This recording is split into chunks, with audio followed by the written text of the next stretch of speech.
सबसे पहले आपको एक प्यारी सी नमस्कार। मैं बलवंत साहनी एक बार फिर स्वागत करता हूं आपका अपने चैनल साइंस गुरु बलवंत पे। और आज हम जो करने वाले हैं वो है एचएसएससी के प्रीवियस ईयर क्वेश्चन जो साइंस के और किसके होंगे, वो बॉटनी के। ठीक है ना, जो आए हैं आज इसको कंप्लीट कर देंगे। यानी इसके बाद हमारा जो सेशन था 1500 प्लस क्वेश्चन का, उसमें से बहुत ज़्यादा क्वेश्चन हो चुके हैं। 1500 प्लस का मतलब ये नहीं था अभी एक क्वेश्चन, दो क्वेश्चन, तीन, ठीक है ना, ऑप्शन से भी तो क्वेश्चन हुए हैं। ठीक है, और इसके अंदर जितने भी क्वेश्चन थे मैंने करवा दिए हैं। सिर्फ केमिस्ट्री के क्वेश्चन रहते हैं जो प्रीवियस ईयर के अंदर आए थे लेकिन मैंने नहीं करवाए। फिजिक्स के टोटल क्वेश्चन जो आए हुए हैं एक भी क्वेश्चन नहीं बचा होगा। ठीक है ना, बायो उसमें मैंने जूलॉजी के भी और बॉटनी के भी आज हो जाएंगे। ठीक है, सारे क्वेश्चन हो चुके हैं। उसके बाद एनिमल हस्बेंड्री से भी हो गए और विविध जिसे बोलते हो आप, विविध, वो क्वेश्चन भी यहाँ पर करवाए गए हैं सारे के सारे। ठीक है, तो टोटल क्वेश्चन हो जाएंगे सिर्फ और सिर्फ किसको छोड़ के, केमिस्ट्री को। याद रखना, रसायन विज्ञान जो है। तो आज हमारा एचएसएससी प्रीवियस ईयर क्वेश्चन के माध्यम से वीडियो लास्ट रहने वाला है जो एचएसएससी में आए केवल। उसके बाद हम सीरीज स्टार्ट करेंगे ऑल इंडिया के अंदर जितने भी एग्ज़ाम हुए हैं।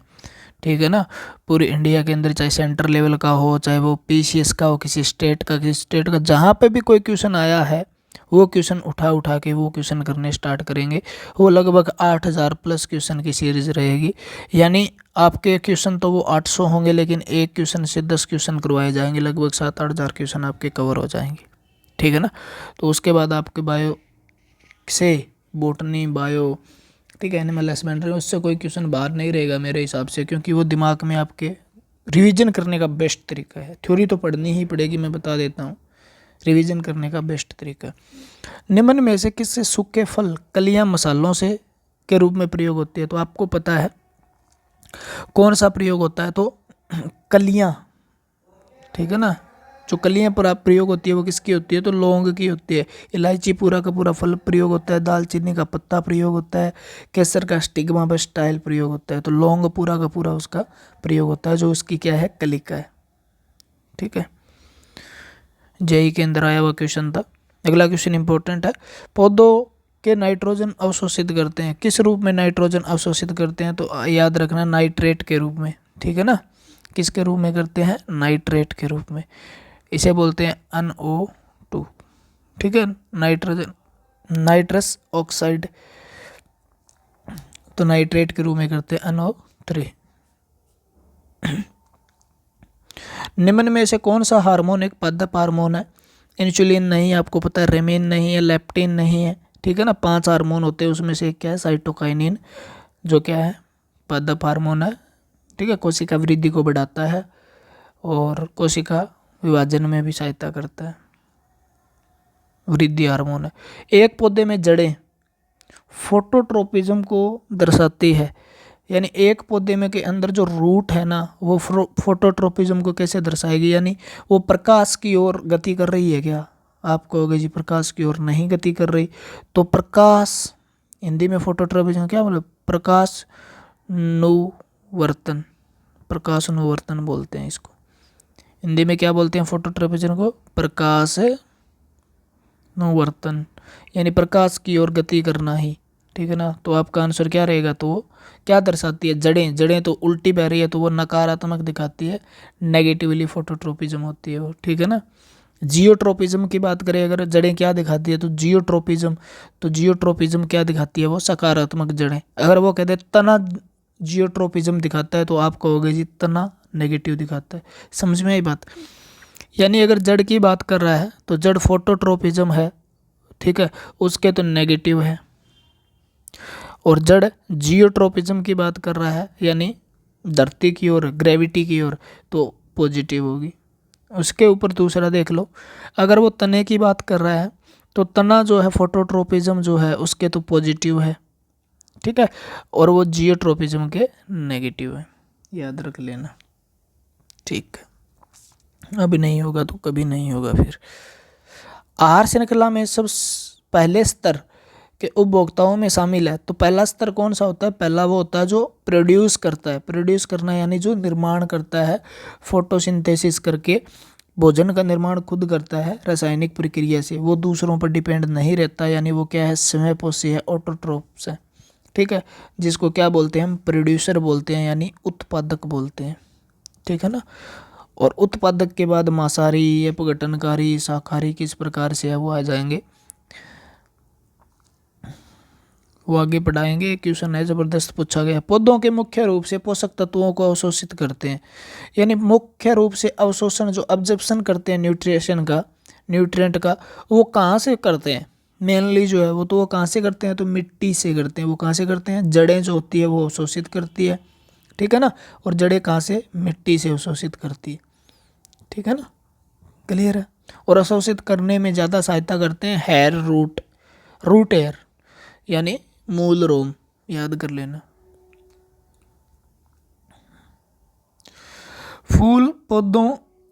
फूल के पौधों में भोजन पहुंचाने वाला उत्तक कौन सा है, फूल के, क्या कहना चाह रहा है, फूल के पौधों,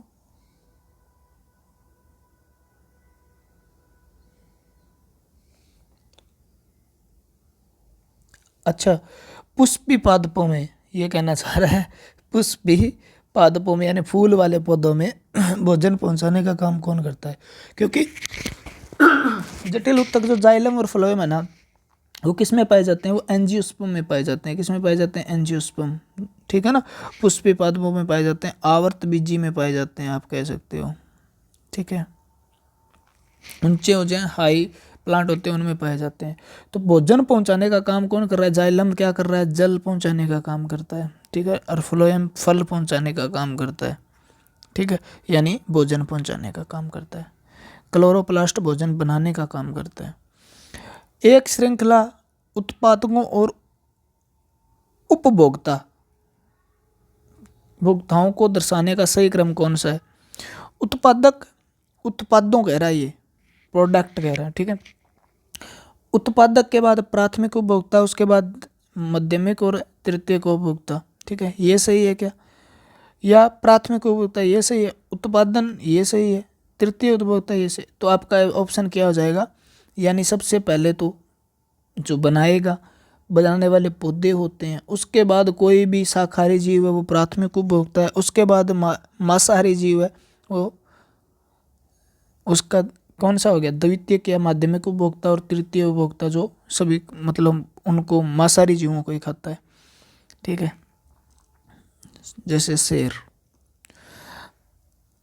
हरे पेड़ पौधों को भी कहा जाता है, तो क्या कहा जाता है, हेटेरोट्रोफिक, ठीक है, और ऑटोट्रोफिक।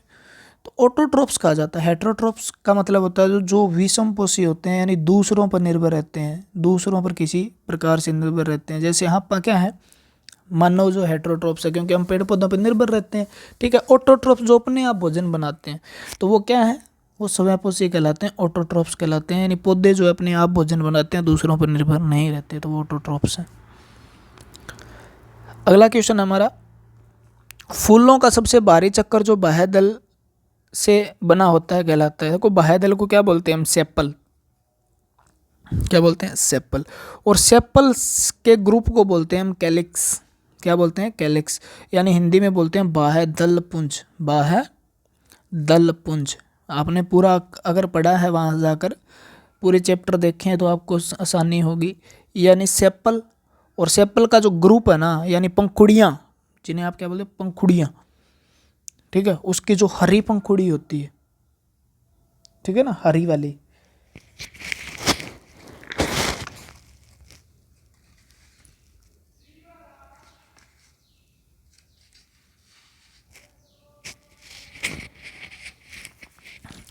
हरी वाली पंखुड़ी होती है उसे क्या बोलते हैं हम, सेपल बाह्यदल बोलते हैं, ठीक है ना। उसके बाद अंदर वाली पंखुड़ियाँ होती है जो रंगीन होती है, उसे क्या पेटल बोलते हैं हम। तो सेपल का जो ग्रुप है ना, एक चक्कर होता है, ठीक है, उसे क्या बोलते हैं, कैलिक्स बोलते हैं। बाकी आप वहाँ जाके पढ़ देना, पुष्प के बारे में अच्छे से बताया गया है, बहुत अच्छे से बताया गया है, ठीक है ना। तो उसे क्या बोलेंगे, बाह्यदल पुंज बोलेंगे, ठीक है ना, उसे क्या बोलेंगे, बाह्यदल पुंज। बाह्यदल अलग है, दल पुंज अलग। पुंज का मतलब क्या, इकट्ठा, ठीक है ना, ग्रुप है। तो सेपल का ग्रुप है, कैलिक्स होता है। परागणों को फूलों के परागकोश में गर्भ केसर में स्थानांतरित करने का तंत्र है, यानी परागकण जो होते हैं वो परागकोश, ठीक है ना, पोलन सैक से निकलकर कहाँ जाते हैं, गर्भ केशर में जाते हैं। किस में जाते हैं, गर्भ केशर में, यानी पिस्टिल के अंदर जाते हैं। तो स्थानांतरित करने का तंत्र को क्या कहा जाता है, तो उसे कि पोलिनेशन कहा जाता है। क्या कहा जाता है, पोलिनेशन, ठीक है ना। पोलिनेशन वहाँ पे भी अच्छे से समझाया गया है, पढ़ लेना। यानी परागकण यहाँ से निकलकर दूसरे फूल के उस पर जाते हैं। यानी किससे निकलते हैं, एंथर से निकलते हैं। किससे निकलते हैं, एंथर से निकलते हैं। एंथर के अंदर क्या पाया जाता है, पोलन सैक पाया जाता है, ठीक है ना, पोलन सैक इस प्रकार से। और पोलन सैक से निकलकर वो किस में चले जाते हैं, वो चले जाते हैं आपके स्टिग्मा पे। स्टिग्मा से स्टाइल से होते होते होते होते वो कहाँ पर चला जाता है, ओवेरी के अंदर। ओवेरी के अंदर ओव्यूल जो होता है, ठीक है, इस प्रकार से। तो इस क्रिया को क्या बोलते हैं, पोलिनेशन बोलते हैं, यानी परागकण बोलते हैं। साइनोबैक्टीरिया का दूसरा नाम भी है। तो साइनोबैक्टीरिया को कहा जाता है नील हरित शैवाल। नील हरित शैवाल, ठीक है ना। तो नील हरित शैवाल कहा जाता है, लेकिन शैवाल नहीं है, ये बता देता हूँ मैं आपको, शैवाल है नहीं है, ठीक है ना। ये क्या है कि बैक्टीरिया यानी जीवाणु है, ठीक है। नाम नील हरित शैवाल है, लेकिन ये क्या है, जीवाणु है, ठीक है, नील हरित शैवाल। और इसके अंदर प्रोकैरियोटिक कोशिका पाई जाती है। और नील हरित शैवाल क्यों कहा जाता है, क्योंकि इसमें क्लोरोफिल पाया जाता है, ठीक है ना। शैवाल, जीवाणु और शैवाल के बीच की कड़ी किसे माना जाता है, नील हरित शैवाल को माना जाता है। और ये कौन सा जीवाणु है जो समयपोषी है, तो नील हरित शैवाल, ठीक है ना, क्लियर है। तो याद कर, नील हरित शैवाल। ये कोकस हो गया, बेसिलस हो गया, ये आकार के आधार पर बांटे जाते हैं जीवाणुओं को। काई एक शैवाल, और काई की जगह आप लाइकेन लिख लो, अच्छा रहेगा, लाइकेन, ठीक है ना। लाइकेन जो होता है वो सहजीवी है, यानी सिम्बायोटिक है। किसके बीच सिम्बायोटिक है, तो शैवाल को हम क्या बोलते हैं, एल्गी बोलते हैं। किसके बीच है, तो एक, यहाँ पर आंसर क्या आ जाएगा, फंगस। फंगस या फंजाई भी बोल देते हो आप, फफूंद बोल देते हो आप, कवक बोल देते हो आप, ठीक है। तो कवक और शैवाल के बीच एक सहजीवी माना जाता है, वो क्या है, उसे क्या बोलते हैं हम, लाइकेन बोलते हैं। और लाइकेन हमें कहाँ से प्राप्त होता है, हमें मतलब लाइकेन को प्रदूषक सूचक पौधा भी माना जाता है। लाइकेन से लिटमस प्राप्त होता है, ठीक है ना। लाइकेन का कलर जो होता है वो वैसे तो बैंगनी कलर का होता है, वो अम्ल के छा आने पर नीले से लाल हो जाता है, क्षार के संपर्क में आने लाल से नीला हो जाता है। तो ये लाइकेन के बारे में आप पढ़ लेना, ठीक है। लाइकेन के अच्छे क्वेश्चन बनते हैं। पुष्पी पादप को श्रेणी के अंतर्गत वर्गीकृत किया जाता है। पुष्पी पादप जो होते हैं, यानी फ्लावर बीरिंग जो प्लांट है, उसको किस श्रेणी के अंदर रखा जाता है, अनावर्त बीजी के अंदर, ब्रायोफाइटा के अंदर, आवर्त बीजी के अंदर, ट्रेडोफाइटा के। तो उसको किस में रखा जाता है, एंजियोस्पर्म, यानी आवर्त बीजी के अंदर, ठीक है ना। किसके अंदर, एंजियोस्पर्म के अंदर। बाकी ब्रायोफाइटा, ट्रेडोफाइटा सब करवा रखे हैं वहाँ पे। यहाँ पे बताने लग गया तो बहुत टाइम हो जाएगा, जो कोई वीडियो देखना नहीं चाहता फिर। पुष्पी पादप में परागण की सहायता करने वाला एक जीवीय कारक है, यानी बायोटिक फैक्टर कौन सा है, ठीक है ना। तो आपका आंसर क्या रहेगा, बायोटिक, यानी जीव जो है, तो वो क्या है, जल है, जल जीव तो नहीं है, वायु है जीव तो नहीं है, हवा है जल जीव तो नहीं है, तो पशु, ठीक है ना। एनिमल जो होते हैं कोई भी, वो क्या करते हैं, परागण करने में सहायता करते हैं। यानी परागकण जो होता है, पोलन ग्रेन, उसको एंथर से स्टिग्मा तक पहुंचाने का काम करते हैं। तो वो क्या कहलाते हैं, परागकण में सहायता करने वाले, पोलिनेटर बोलते हैं उनको, ठीक है ना, पोलिनेटर। तो वो क्या जल के द्वारा भी होता है, ठीक है ना, वायु के द्वारा भी होता है, हवा के द्वारा होता है, और पशु के द्वारा भी होता है। तो लेकिन वो पूछा जीवीय कारक क्या है, तो हमारा आंसर क्या होगा, पशु होगा। अजीवीय पूछता तो वो हो जाते निर्जीव। पुष्प का निम्नलिखित में कौन सा भाग एक फल के रूप में विकसित होता है, यानी मैंने बताया था बीजांड जो होता है वो बीज बनता है उससे, ठीक है ना। और पूरी ओवेरी जो होती है, अंडाशय, फल का अंडाशय भाग किसमें ट्रांसफॉर्म हो जाता है, फ्रूट के अंदर, यानी फल के अंदर। क्लियर है। तो ये क्वेश्चन 3 बार आ चुका है, याद रखना। बीजांड से बीज बनता है, किससे बनता है? बीजांड से बीज बनता है, और बीज बनता है ओव्यूल से, ठीक है। अंडाशय यानी ओवेरी से क्या बनता है? फ्रूट बनता है। वर्तिका, अगर तंतु, वर्तिका, ये सारी की सारी टूट के गिर जाती हैं। जिस प्रक्रिया द्वारा स्थलीय पौधों में वाष्पीकरण के माध्यम से पत्तियों से जल वाष्पीकृत होकर वायुमंडल में चला जाता है, उस प्रक्रिया को क्या कहा जाता है? ये कह रहा है एक ऐसी प्रक्रिया पौधों के अंदर जो मतलब जल जो है वाष्पीकृत होकर पत्तियों के द्वारा वायुमंडल में चला जाता है, एटमॉस्फेयर में चला जाता है, ठीक है ना। उस प्रक्रिया को क्या कहा जाता है? वाष्पीकृत यानी वाटर वेपर के रूप में। तो आपका आंसर क्या रहने वाला? पत्तियों द्वारा, बार बार क्वेश्चन आया, उसे बोलते हैं हम ट्रांसपिरेशन।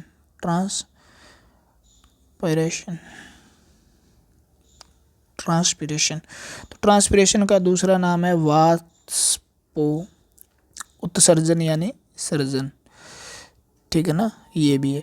और उसे एक शब्द और भी है, संवेदन भी कहा जाता है। तो आपका आंसर क्या रहेगा? संवेदन कहा जाता है। विसरण का मतलब होता है डिफ्यूजन, स्थानांतरण का मतलब एक जगह से ट्रांसपोर्टेशन हो गया, ऑक्सीडेशन हो गया इसका मतलब। तो इसका मतलब क्या है? ट्रांसपिरेशन, यानी एक पत्ती जो होती है उससे हवा में पादप द्वारा पानी छोड़ दिया जाता है वाष्प के रूप में, तो उसे हम बोलते हैं वाष्पो उत्सर्जन, ठीक है ना। और वो रंध्र के द्वारा होता है, स्टोमेटा के द्वारा। पौधों में कौन सा हिस्सा स्थानांतरण में शामिल है? इस स्थानांतरण में शामिल है, स्थानांतरण में शामिल का मतलब यहाँ पे फ्लोएम कॉर्टेक्स समझा। अच्छा, ये कुछ न कुछ पूछना है, इसमें कोई ना कोई मिस्टेक हुई होगी, ठीक है ना, क्लरिकल मिस्टेक हो सकते हैं इसमें लिखने में। या तो ये जल का पूछता है, तो जल के स्थानांतरण में शामिल कौन सा है, तो हम कह देते जाइलम। अगर वो ये कह देता फल जो होते हैं, यानी फल क्या, भोजन के या खनिज पदार्थों के स्थानांतरण में शामिल है, तो हम फ्लोएम कह देते हैं। यानी यहाँ पर कुछ भी नहीं दिया, अगर वो जल देता तो हम क्या कहते जाइलम, और अगर वो भोजन देता तो हम फ्लोएम कर देते। लेकिन इसका क्वेश्चन का आंसर नहीं दिया जा सकता, क्वेश्चन ही आता है फिर। एक पेड़ गुरुत्वाकर्षण के विरुद्ध जल की गति का परम कारण क्या है? जल की गति यानी गति किसकी ओर होनी चाहिए? ग्रेविटी की ओर होनी चाहिए, ठीक है। लेकिन इसके विरुद्ध गति जा रही है, यानी वो नेगेटिवली जियोट्रोपिक जा रहा है पानी, ठीक है। तो उसका कारण क्या होगा? तो विरुद्ध जल की गति जा रही है, उसका कारण क्या होगा? तो उसका कारण होता है, जैसे रंध्र के द्वारा पानी बाहर जाता है ना, तो उसके बीच में एक दाब लगता है, ठीक है ना, एक गति की दाब लगता है। तो उस दाब के द्वारा पानी ऊपर चढ़ता रहता है, तो उसे बोलते हैं हम ट्रांसपिरेशन, ठीक है। केला क्या है? तो केला एक घास है, ठीक है, उसके अंदर तना नहीं होता, याद रखना, तना नहीं होता, शाक है। केसर पौधों के किस हिस्से से प्राप्त किया जाता है? तो केसर जो होता है ना, केसर जो आप दूध वगैरह में डालते हो, और रेड कलर की पन्नी सी आती है, ठीक है ना, सुगंध हो जाता है, खीर वगैरह में डाली जाती है, तो वो केसर है, बहुत अच्छी होती है। तो केसर जो होता है वो प्राकोष और पूरे फूल से, गलत है। स्टिग्मा और स्टाइल, देखो स्टिग्मा स्त्री कैंसर का ऊपर वाला भाग जिसे बोलते हैं हम, ये स्टिग्मा होता है, और ये स्टाइल होता है, ठीक है ना।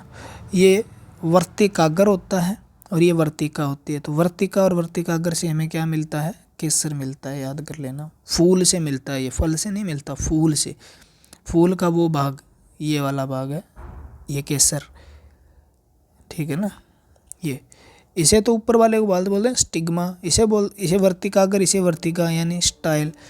इस पूरे को बोलते हैं ओवेरी, और इसके अंदर पाए जाते हैं ओव्यूल, ठीक है ना। और इस पूरे हिस्से को क्या बोला जाता है? तो आपका आंसर क्या रहेगा? पिस्टिल,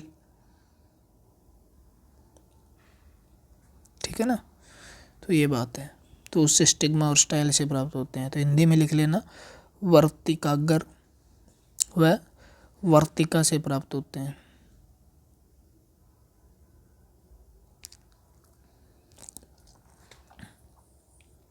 प्रकाशीय अभिक्रिया निम्न में से किस स्थान पर होती है? प्रकाशीय अभिक्रिया का मतलब क्या है?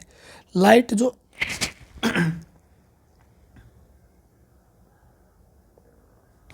ठीक है, तो वो कहाँ पर होती है, तो मतलब ये कह रहा है प्रकाश संश्लेषण कहाँ पे होता है, सीधा आप समझने के लिए प्रकाश संश्लेषण कहाँ होता है। तो ये पूरा का पूरा भाग क्या है, देखो ये क्लोरोप्लास्ट है और क्लोरोप्लास्ट में इस प्रकार के आपको स्कोइन जैसे थैलाकोइड पाए जाते हैं, इस प्रकार की संरचना थैलाकोइड पाए जाते हैं, ठीक है। और थैलाकोइड जो होते हैं ना वो किससे बने होते हैं, अलग अलग मतलब इस प्रकार से उसके अंदर छोटे छोटे दाने से मिलेंगे, इसे हम बोलते हैं क्लोरोफिल। तो इस भाग को, ठीक है, जो ग्रुप ऑफ थैलाकोइड जो होते हैं उन्हें क्या बोला जाता है, तो उसे बोला जाता है ग्रेन्ना। क्या बोला जाता है, ग्रेन्ना या ग्रेनम बोल देते हैं, ठीक है ना। तो ग्रेनम, और बाकी भाग को क्या बोला जाता है, स्ट्रोमा बोला जाता है, खाली भाग है, ठीक है ना, स्ट्रोमा। तो इस ग्रेनम भाग में क्या होता है, प्रकाश संश्लेषण होता है, प्रकाशीय विक्रिया होती है। याद रखना, पत्ता होता है, पत्तों में क्लोरोप्लास्ट होता है, क्लोरोप्लास्ट में क्या होता है, ग्रेन्ना होता है, और ग्रेन्नो में थैलेकोइड होते हैं, थैलेकोइड में क्लोरोफिल होता है, और क्लोरोफिल द्वारा प्रकाश संश्लेषण होता है, ठीक है ना।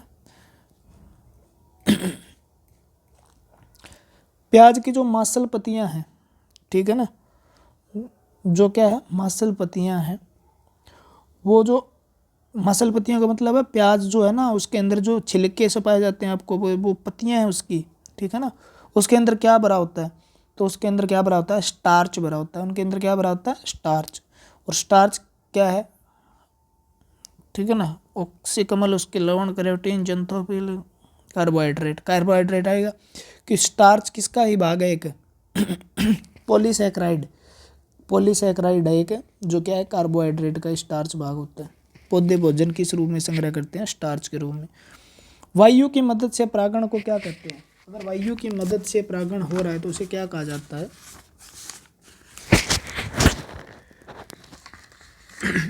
तो इस चीज को, ठीक है,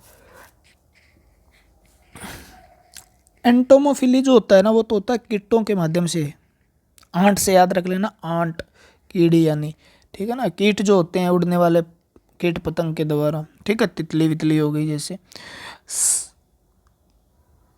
ठीक है। साइकोफिली होता है तितली के द्वारा, ठीक है। हाइड्रोफिली होता है जल के द्वारा। एनीमो का मतलब होता है, एनीमो फिली जो होता है उसका मतलब क्या है, हवा के द्वारा, ठीक है। हाइड्रो का मतलब पानी, पानी के द्वारा परागण। साइकोफिली यानी तितली के द्वारा परागण। एंटोमोफिली यानी कीटों के द्वारा परागण। परागण का मतलब कीट ऐसे नहीं है वो लेके जाएंगे, जैसे ही वो कीट, जैसे तितली किसी पे बैठी, फूल पे बैठ गई मान लो, तो वहाँ पर उसके परागण थे, वो चिपक जाएंगे पैरों पे, और क्या है दूसरे पे जाके बैठेगी वो फूल पे, तो वहाँ पर रह जाएंगे, तो उसे बोलते हैं परागण, पोलिनेशन। पौधों में क्लोरोफिल मुख्यतः पाया जाता है जड़ में, फल में, तने में, पत्तियों में। तो मुख्यतः जो पत्तियों में पाया जाता है, हरे तने में भी क्या है क्लोरोफिल होता है, हरे फल के अंदर भी क्लोरोफिल होता है, ठीक है ना। तो ये भी याद रखना है, हरे फल के अंदर भी क्लोरोफिल होता है, लेकिन धीरे धीरे वो दूसरी चीज़ में बदल जाता है, उसका रंग जैसा भी होता है, जैसे कैरोटीन वगैरह में, जंतोफिल वगैरह में, ठीक है। तने में भी होता है, हरा तना जो होता है उसके अंदर भी होता है, टहनियों में भी होता है, लेकिन ज़्यादातर जो होता है वो किस में होता है, पत्तियों में होता है, और परमानेंट बना रहता है जब तक पत्तियां नहीं टूट के गिरती। पौधों के किस भाग में हल्दी प्राप्त होती है, तो हल्दी जो होती है वो हल्दी, टर्मरिक जो है किससे प्राप्त होती है, तो वो तने से प्राप्त होती है, ठीक है ना। वो किससे प्राप्त होती है, तने से। तो याद रखना तना, भूमिगत तना बोलते हैं इसे, ठीक है। तो ये आपके जितने भी बॉटनी के क्वेश्चन आए थे वो कंप्लीट हो गए हैं मेरे हिसाब से, ठीक है ना। जहाँ तक मुझे मिले हैं वो सारे के सारे क्वेश्चन मैंने दे दिया आपको, याद कर लेना। और यहाँ पर किस कौन सा चैप्टर इंपॉर्टेंट था वो भी आप देख लेना। जैसे पटवारी के अंदर आया हुआ है, सारे क्वेश्चन आए हुए थे। एक नीचे आप किसी भी क्वेश्चन के देखोगे तो ये लाइन ज़रूर मिलेगी आपको, हरियाणा पुलिस फीमेल कब आया था, ठीक है ना। हर क्वेश्चन के देखो, पीजीटी इंग्लिश, ठीक है, पीजीटी साइंस, ये देखो PGT biology, TGT physical, LDC head office, कहीं ना कहीं आया हुआ है, मतलब स्टेशन सुपरवाइज़र, अच्छा सस्सी के क्वेश्चन है सारे के सारे, ठीक है ना। ये देखो डिप्टी रेंजर। तो आप ध्यान रखना, ये जो क्वेश्चन जहाँ से भी आए हैं वो चैप्टर आप थोड़ा सा उस पर अच्छे से ध्यान कर लेना, वो मान लो इम्पोर्टेंट है, ठीक है ना, जितने भी करवाए हैं। बाकी सारी चीज़ें पढ़ो, क्योंकि एक क्वेश्चन ही आपको रख सकता है, एक क्वेश्चन आपको पार लगा सकता है। मेरिट 60 की जाती है, आपके 59 होते हैं, तो इसका मतलब आप एक क्वेश्चन से रहे हो। यानी एक बढ़िया से आपने कोई भी सब्जेक्ट और अच्छे से पढ़ लिया होता तो एक नंबर और आ जाता, आपका सिलेक्शन हो जाता। अगर 61 की मेरिट 60 की मेरिट जाती है, आपको 61 नंबर है, आपको 60 नंबर है, तो एक क्वेश्चन से ही आप सेलेक्ट हुए हो। ठीक है ना, इसका मतलब हर एक क्वेश्चन इंपॉर्टेंट है, और वो पढ़ना, जो मेरे स्टूडेंट है मैं उसे यही सलाह देता हूँ, एक एक सब्जेक्ट को अच्छे से पढ़ें। ठीक है ना, कोई भी सब्जेक्ट को आप ना छोड़ें। आप छोड़ना चाहते हो तो आप छोड़ते हो इंग्लिश छोड़ दूँ 8 नंबर की, 8 नंबर कम हो गए आपके। ठीक है ना, 8 की इंग्लिश छोड़ दिया आपने, 8 का आप ये सोचते हो भी मैं साइंस छोड़ दूँ 8 से 10 नंबर की, तो ये भी गया, यानी 16 नंबर कंपटीशन कम हो गया आपका। यानी 90 में से 16 गए, 74 नंबर बचे, और मेरिट जाती है 70 की। ये तो है नहीं आप 74 के 74 सही करके आ जाओगे। तो हर सब्जेक्ट ज़रूरी है, सभी पढ़ें। ठीक है ना, जितना हो सके। क्लियर है बात? तो हमारा ये 1500 प्लस क्वेश्चन का सेशन समाप्त होता है। ठीक है, और आगे हम करेंगे ऑल इंडिया के अंदर जितने भी एग्ज़ाम हैं उनके प्रीवियस ईयर क्वेश्चन। ठीक है, तो धन्यवाद। जय हिंद, जय भारत। पढ़ते रहिए, मुस्कुराते रहिए। फिर मिलेंगे किसी अगले लेक्चर में।